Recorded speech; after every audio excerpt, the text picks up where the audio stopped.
জামাত ইসলামের নাকি এত বড় শক্তি, এই যে ভারতে যে আন্দোলনটা হলো, জামাতের একজন বুদ্ধিজীবী ব্যারিস্টার শাহরিয়ার কবির সে বলছে যে এই আন্দোলনটা আমরা করিয়েছি, জি সুতরাং বিএনপি সরকারের পতন ঘটাইতে আমাদের একদিন লাগবে।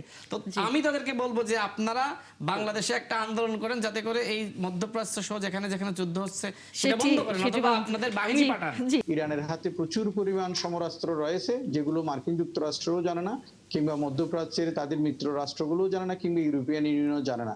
সেই রকম কিন্তু ভয়ঙ্কর ভয়ঙ্কর অস্ত্র ইরানের ভান্ডারে রয়েছে। ইরানের সাথে আবারও মার্কিন যুক্তরাষ্ট্রের যে যুদ্ধ শুরু হয়েছে সেটি সামনের দিনগুলোতে আরও হয়তো সারা বিশ্বে একটা অস্থিরতার মধ্যে দিয়ে আমাদেরকে যেতে হবে। বিষয়টি নিয়ে কথা বলবার জন্য যুক্ত আছেন অধ্যাপক ডক্টর আক্কাস আহমেদ, আন্তর্জাতিক সম্পর্ক বিশ্লেষক। অনেক ধন্যবাদ ডক্টর আক্কাস আহমেদ যুক্ত হয়েছেন। সর্বশেষ যদি নিউ ইয়র্ক টাইমসের একটি কথা বলি, সেটি হচ্ছে যে প্রতিরক্ষা ক্ষেপণাস্ত্র ফুরিয়ে যাওয়ার শঙ্কাতেই কি ইরানে বিমান হামলা চালিয়েছে ট্রাম্প, এইটি একটি সংবাদ তারা করেছে। একটু আমাদেরকে বলবেন যে ইরানের সর্বশেষ আমরা মধ্যপ্রাচ্য থেকে শুরু করে বেশ কিছু ঘাঁটিতে আবারও দেখেছি যে ইরান যেমন হামলা চালিয়েছে, একই রকম কিন্তু মার্কিন যুক্তরাষ্ট্র ইরানে হামলা চালিয়েছে। কিন্তু এরই মধ্যে পেন্টাগন যেটি বলছে যে তাদের একটি আর্থিক সংকট তৈরি হয়েছে এবং একই সাথে প্রতিরক্ষা ক্ষেপণাস্ত্রগুলো দিনকে দিন ফুরিয়ে আসছে। তাহলে সামনে আসলে যুদ্ধের কৌশলটা কি হতে যাচ্ছে? ধন্যবাদ আপনাকে এবং ৭১ টেলিভিশনের দর্শক শ্রোতা সংশ্লিষ্ট সবাইকে। আসলে এটা মার্কিন যুক্তরাষ্ট্রের যে যুদ্ধের যে রসদপাতি সেটা কমিয়ে আসছে, এটা সত্য কথা।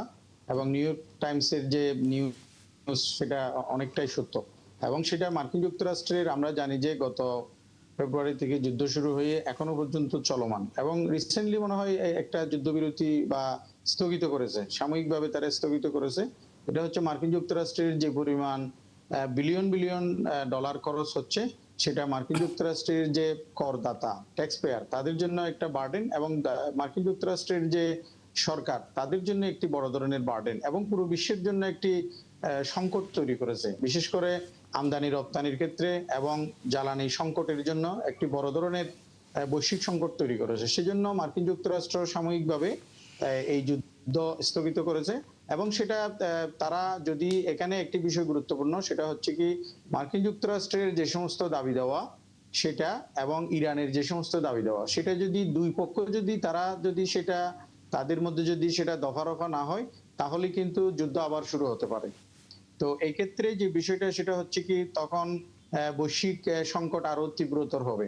তো এখানে যে বিষয়টা গুরুত্বপূর্ণ সেটা হচ্ছে কি মার্কিন যুক্তরাষ্ট্রের পক্ষ থেকে এই যুদ্ধ যদি আবারও শুরু হয়, তখন মার্কিন যুক্তরাষ্ট্র এবং মার্কিন যুক্তরাষ্ট্রের যে সমস্ত মিত্ররা আছে মধ্যপ্রাচ্যে তারা বেশি ক্ষতিগ্রস্ত হবে। কারণ হচ্ছে কি ইরানের পক্ষ থেকে আমি এখানে একটি কথা স্পষ্টভাবে বলতে চাই, সেটা হচ্ছে কি মার্কিন যুক্তরাষ্ট্র এবং ফারস্য উপসাগরীয় রাষ্ট্রগুলো তারা মনে করেছিলেন যে ইরান সামরিকভাবে অতটা শক্তিশালী না, হয়তো ইরান ইরাক কিংবা লিবিয়া কিংবা আফগানিস্তান কিংবা সিরিয়ার মতো হবে। আসলে ইরানের বিষয়টা সম্পূর্ণ ভিন্ন, এবং ইরান একটি শক্ত প্রতিরোধ গড়ে তুলেছে, এবং তারা প্রমাণ করেছে যে মধ্যপ্রাচ্যের মধ্যে সবচেয়ে সামরিকভাবে শক্তিশালী রাষ্ট্র হচ্ছে ইরান, যেটা মার্কিন যুক্তরাষ্ট্রের মতো একটি একমেরুকেন্দ্রিক বিশ্বকে এবং তার যে সমস্ত মিত্র রাষ্ট্র তাদেরকে চ্যালেঞ্জ করতে পারে। এবং গত কয়েক মাস ধরে তারা কিন্তু যুদ্ধ চালিয়ে আসছে, এবং ভবিষ্যতে আরো যতদিন পর্যন্ত মার্কিন যুক্তরাষ্ট্র যুদ্ধ করবে ততদিন পর্যন্ত ইরানের পক্ষ থেকে যুদ্ধ অব্যাহত থাকবে।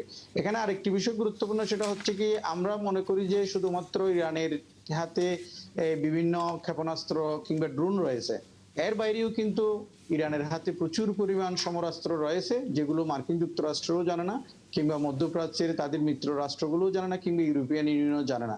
সেই রকম কিন্তু ভয়ঙ্কর ভয়ঙ্কর অস্ত্র ইরানের ভান্ডারে রয়েছে, যেগুলো পশ্চিমা রাষ্ট্রগুলো জানে না। সেজন্য ইরান কিন্তু তাদের যে প্রতিরোধ সেটা কিন্তু তারা থামাচ্ছে না। তারা কিন্তু একেবারে তারা তাদের যে প্রতিরোধ সেটা কিন্তু তারা চলমান রেখেছে, এবং ভবিষ্যতে যদি মার্কিন যুক্তরাষ্ট্র পুনরায় যদি যুদ্ধ শুরু করে, সেক্ষেত্রে ইরান কিন্তু শক্ত প্রতিরোধ গড়ে তুলবে। শক্ত ধরনের একটা শুধুমাত্র অবস্থানে যাবে। মুস্তাফা আকমল, তার মানে হচ্ছে আমরা সামনের দিনগুলোতে দেখতেই না, পারি। আসলে এই যে আবার যুদ্ধটা কিন্তু অলরেডি চলছে। হ্যাঁ, যুদ্ধ কিন্তু কয়েকদিন আগেই শুরু হয়েছে এবং সেটা চলমান। আসলে এই যুদ্ধে আমাদের মতো দেশগুলো সবচেয়ে বেশি ক্ষতিগ্রস্ত হচ্ছে। মার্কিন যুক্তরাষ্ট্র কিন্তু এই যুদ্ধ কিন্তু তাদের ব্যয়ই না, আবার যুদ্ধ বিভিন্ন দেশে যুদ্ধ তাদের আয়েরও উৎস।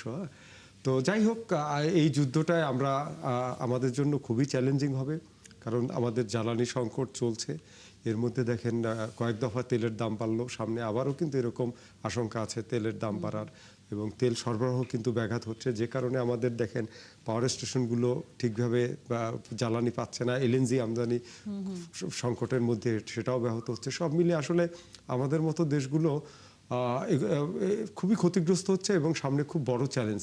আমরা রাজনীতির যতই রাজনীতি নিয়ে উত্তপ্ত বাক্য বিনিময় করি, আসলে সামনের চ্যালেঞ্জটা আসলে বৈশ্বিক। নিশ্চয়ই। রশিদ খান, 1 মিনিট সময় আছে। এই বৈশ্বিক চ্যালেঞ্জ মোকাবেলার জন্য আসলে সরকারের কি ধরনের পদক্ষেপগুলো নেওয়া দরকার বলে মনে করতেছেন? দেখেন, এই চ্যালেঞ্জগুলো সম্মিলিতভাবেই মোকাবেলা করতে হবে। বাংলাদেশ সরকারের পক্ষে ওই অর্থে খুব বেশি কিছু করার আছে বলে আমার কাছে মনে হয় না। আমার কাছে মনে হয় যে আমাদের যারা বড় রাষ্ট্র বা মরল রাষ্ট্র রয়েছে তাদেরকে এই যুদ্ধ বন্ধ করার ব্যাপারে উদ্যোগ নেওয়া উচিত। কিন্তু ভাই যেটি বললেন যে যুদ্ধ শুধু ব্যয়ই নয়, আয়েরও ক্ষেত্র। তো এটি চিন্তা করে অনেক সময় অস্ত্র বিক্রি করার জন্য কিন্তু অনেকে এই ধরনের যুদ্ধ বাধক নানান ধরনের উস্কানি দেয়।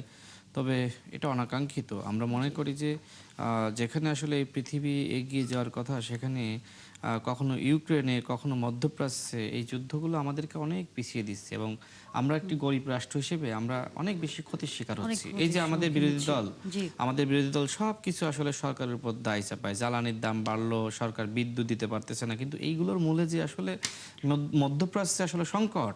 আপনি জ্বালানির দাম যদি বেড়ে যায়, সরকার তো বিদ্যুৎ উৎপাদন করতে পারতেছে না। তো এই ক্ষেত্রে আসলে সব কিছুর জন্য আমাদের বিরোধী দল আমাদেরকে দায়ী করছে।